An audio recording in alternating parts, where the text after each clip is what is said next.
Hey everybody, it's Pastor Lester, and this is another episode of FaceTime. In season and out of season. In season and out of season. A passage that you and I are very familiar with, a phrase that you and I are very familiar with, especially in the Christian walk. Really is a phrase, guys, that speaks to consistency. And it's something that is so valuable in the life of the believer today, especially in the day and time that we live in.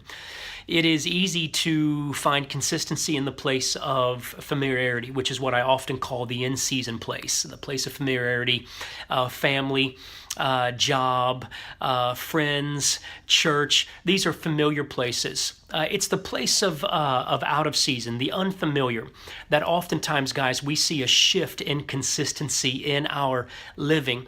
And really, honestly, guys, the out of season or the unfamiliar place is the place of faith. And this is the challenge for the church today, ladies and gentlemen, the place of faith, the place in which everything that we say we believe about God, that we believe about spiritual living, comes to a head, the place in which the rubber has to, as they say, meet the road, the place in which you have to live what you say you believe, the place of unfamiliarity. It's also the place in which you feel the most out of control, the place in which you do not have control. And that's important, guys, because that's also the place in which God defines who we are.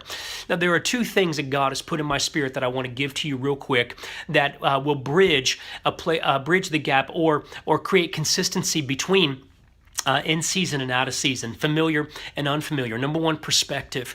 We have to maintain God's perspective for who we are in this place. Otherwise, ladies and gentlemen, we will continue to believe the lie that our circumstance says about us in this life. We have to maintain who God says we are, spiritual sons and daughters. Then the second thing, guys, that we have to do is we have to hear God's voice. We have to listen to the Spirit of God. If we're unwilling to listen to the Spirit of God, if we're unwilling to take the risk that faith requires to be obedient to God, ladies and gentlemen, we will never walk out of the identity that God says is ours, according to Romans chapter 8 and verse 14. For those who are led by the Spirit of God are called, defined as, established as. They live in and under the identity of who they are as spiritual sons and daughters. So let me encourage you today, ladies and gentlemen, look at your life, examine your life. David said, "Search me, O Lord, and know my heart. Try me and know my anxieties. See if there's any wickedness in me and lead me in the way of consistency, in the way of everlasting." Look at your life. Is there a place of consistency in you today that you know you thrive in? And then also examine your life and say, is there a place of inconsistency? Is there an out of season place in which I am inconsistent in my faith?